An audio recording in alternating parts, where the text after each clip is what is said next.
Welcome, everyone. This is another exciting episode for me of my series of speaking with educators around the world on what's happening with education and COVID-19. And I am joined today by Susan Enfield from Washington State. And Susan is like, I don't know all of the accolades, but I think she's been like Superintendent of the Year, best person ever, all of these probably accolades, which I won't share, but she's a very well-respected leader in education. And I'm so honored that she would spend some time with me today telling what's happening in her district. So Susan, give me a better introduction than I just gave you so that we know who you are, where you are, and what's happening. Sure. Well, the honor is mine, Dean. Thanks for the invitation. Great to finally meet you face-to-face, sort of, after following one another for the last few years. I am currently serving my 8th year as superintendent here in Highline. Highline is located in Burien, Washington, just south of Seattle. So actually, when you land at SeaTac Airport, which I hope you'll be able to do at some point in the near future, you are actually landing in my district. So SeaTac is part of Highline. We represent 4 municipalities. We describe our district as richly diverse. We serve approximately 18,000 students, grades pre-K through 12, and we describe our students as brilliant, beautiful, and brimming with promise. And we believe in student first language. We don't like reducing our students to labels. So I will tell you that of our roughly 18,000 students, approximately 13,000 rely on us for most, if not all, of their meals. Approximately just shy of 10,000 come to us speaking a language other than English, and we have over 100 different languages spoken across the district. And a little over 3,000 of our students come to us needing special services, and approximately 1,500 or so of our students are classified as homeless or in transition and qualify for McKinney-Vento. So again, we like to focus on the assets of our district, but we are in every respect an urban district who faces all of the challenges of trauma and poverty and crime that sadly our communities across the district face. Yeah, and obviously that represents a lot of things and keeps you at the fore of certainly the equity conversation, which is absolutely is getting more and more attention, as it should. I guess I'm wondering, first of all, knowing that Washington State was essentially the first big state to get hit with coronavirus, and things happened perhaps at a faster pace there than other places. Sort of, can you walk through a little bit of, from a leadership perspective, especially, give me sort of a sense of how things have gone from then till now in a sort of a condensed way, and sure. Response and reaction to all of it. Yeah, so I mean, I would say that for, in February, when the stories started coming out around the outbreak that happened northeast of us here in Highline, I think there wasn't a lot of information forthcoming, and I don't think, well, I know none of us envisioned that we would be where we are today back in February. But I will say that the turning point for me came the very first weekend in March, when you were starting to hear more and more of concerns in the region, and I was talking with other superintendents around, could a closure be coming for us, which even then still seemed a little bit outrageous to me. And then that Sunday, I don't know what, I guess maybe the 8th, 7th or 8th, when I saw that Milan and Venice had gone into quarantine or lockdown, my gut just told me, well, that's coming our way. I mean, we can't be this sort of hot spot, if you will, and not do something similar. So following sort of that gut instinct, which I think as leaders we have to follow once in a while, and sometimes we're right and sometimes we're wrong, I talked to my chief operating officer and said, let's put in the order for the grab and go meals. I talked with my chief academic officer and said, okay, let's start getting the packets ready, because I think closure is imminent. Now, at that point, the governor hadn't made the proclamation, and none of our districts, except for one, North Shore, which was very early in closure, had made the decision to close. But by Tuesday of that week, so just a couple days later, the two largest districts in Washington state, Seattle and Lake Washington, had made the decision to close because of various circumstances, but namely cases that were happening in the district and their growing concern that they wouldn't be able to staff, right? That people would be, that we couldn't allow people who were at risk to work and people would be getting sick. My colleagues and I here in South King County agreed that we wouldn't be able to stay open either. And so we made the decision that Wednesday, the 11th, to close. In a phone call that day with the governor and superintendents from the region and our state superintendent, we really urged the governor to issue the proclamation. But he said he had to think about it, wouldn't do it to the next day. Well, he did do it the next day, but it wasn't until the afternoon. And this posed a challenge for us in Highline because Friday was a non-student day for us. And that meant that our students would go home on Thursday and not come back for 6 to 8 weeks. Now, of course, that's through the end of the year. At the time, we thought it was a minimum 6 to 8 weeks. And given that many of our students are very connected to their school as a lifeline for them, right? Whether it's their connection with their teachers and staff, their friends, their meals, what have you, I felt it would be incredibly traumatizing for our students to be sent home and not be told what was happening. So we quickly issued that morning talking points for our teachers and principals to use with students that day, and went to them and said, you need to end instruction early on Thursday and talk with students about what's happening and why, and give them a chance to say goodbye and process. So we did that.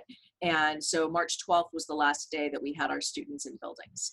And from then we quickly transitioned to providing meals that Monday, putting together hard copy packets, and getting our distance learning plan up and running. And that is where we are today. So yeah, and I continue to think about the big priority of feeding kids and as being like, yeah, that logistics and everything that goes with that. So I just am so impressed with the way that districts around the world are really dealing with that preeminent issue. Yep. If I'm a teacher in Highline, what's my job right now? Job number one is to take care of yourself and your family, right? So it's that put your own oxygen mask on first, right? I preach health and family first, and I've never preached it more loudly than I am now. Second is connect with your students and families. Our expectation is that our teachers and staff are connecting with students and families a couple of times a week. And we define connection as two-way. So we want to make sure that our teachers and other staff, principals, counselors, have heard back from students and families as well.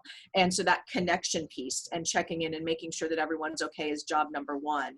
And then we have put out really clear guidelines and expectations for what instruction looks like. So we are focusing on asynchronous instruction, right? Not everybody coming together at one time for a lesson, just because that's not the reality that many of our families are facing. So we're asking for 1 to 2 assignments per week that students can be working on, and just that constant checking in. I will tell you, as I'm sure you know, Dean, on social media and in other ways, watching how our teachers are connecting with kids, how they're getting creative at keeping students engaged and connected. It's really, really a wonderful thing to watch. And I will say too, heartbreaking at the same time. Our teachers, we miss our kids. And I know that our teachers are doing wonderful work. And I know it's also very emotionally taxing for them, because they know that some of our students are harder to connect with than others, given their circumstances and what's going on. And just knowing that our students miss being at school too. But I would say health, connection, and teaching are really the 3 priorities for our teachers in Highline right now. So while I'm always a little cautious to look at this situation from what is it that we can learn from it, just because it's a crisis, and not everything is is about research or whatever. At the same time, can you think about, like, because again, I just mentioned the equity thing, and I know that's a big part of what you do. Is there anything that you've already sort of at this point said you've learned or has been exposed as saying, ooh, I didn't realize this was as big of a thing as it was, or I didn't even know this was a thing? And when I say a thing, something that you're going to have to address at some point in the future, if not now, like down the road, we gotta think about this, because I didn't realize this was as big of a Sure. concern or a gap as you've seen. I would say that it has amplified a lot of what we already knew. And so I think the most glaring example is internet access, right? So I will tell you that many of my colleagues across the country are advocating very loudly that home internet access be a part of basic education. Because here's the thing, Dean, and I think many others believe that this distance or remote learning is now a part of traditional K-12 education in some way, shape, or form moving forward. It's likely that in the fall we'll have to come back in some kind of a blended model. We're also hearing the possibility of another outbreak and us having to go to distance or remote learning again. So the reality is that at least probably 25% of my students do not have reliable home internet Mm. access. And without that, they cannot connect with their teachers and their learning. And therefore, they are not able to access the free, appropriate public education that they are entitled to in the United States. This is a problem. This is a huge problem, and it was a problem before now, Dean, right? But now it's not a, boy, it would be nice if every kid were Right. connected. Now I believe it's a matter of every kid has to be connected if this is how they're going to access their learning. So I would say that that's the biggest thing. And along with that, I think too is not only from a necessity element. I think we're gonna find that kids, particularly in high school and so forth, are saying, well, maybe I'd like to do this remotely, because they're finding advantages to it, and it should be given an option to some kids that maybe, like you said. I'm sure out of this, we're going to find districts who are going to explore, well, maybe our high school kids only need to come to school 4 days a week or whatever. I completely, I mean, and here's my hope.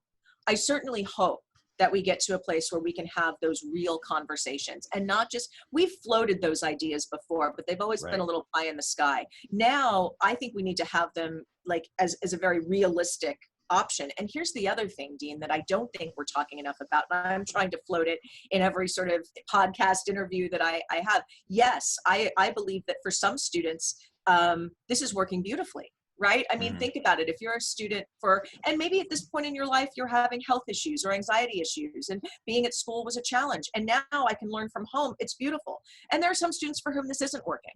But here's the thing. That's also true for our teachers and staff. So we're finding that some of our teachers are just, I mean, they were made for this, right? That this sort of this distance learning, they're brilliant at it. And I think some would say, you can have it. I need to get back into my classroom with my kids. So I think that one of the really interesting things that I don't know how this plays out is, how do we talk about sort of the role of teacher as changing Yeah. as well? Are we going to need a cadre of, distance learning teaching experts, right? And that's all they do.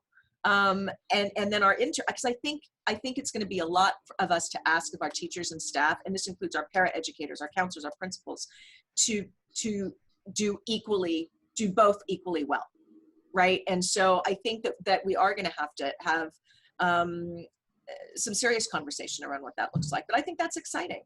Yeah, and no question, it's exposing people's strengths Yeah, and weaknesses, and people yeah, need to be able to reflect on that, and not feel any kind of, certainly not feel any shame or anything around that, because this wasn't something they asked to do.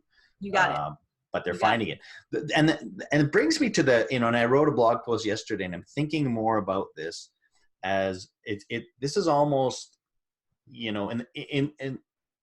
when it's doing two things. One, if you're a teacher, and especially if you're a teacher and a parent, those worlds are more blurred than ever, right? Because what am I doing? Am I working? Am I Yeah, parenting? What am I doing right now, right? So yeah, there's that.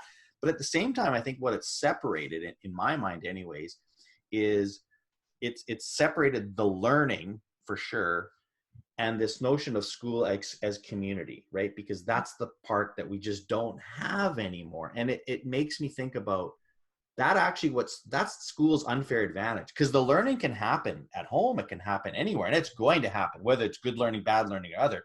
That right. will happen. Learning happens all the time. It happened before we had schools, right? People learned 300 years ago when there was no school. People were still learning. But what is school then, right? School is this place where people have a sense of belonging, a sense of community.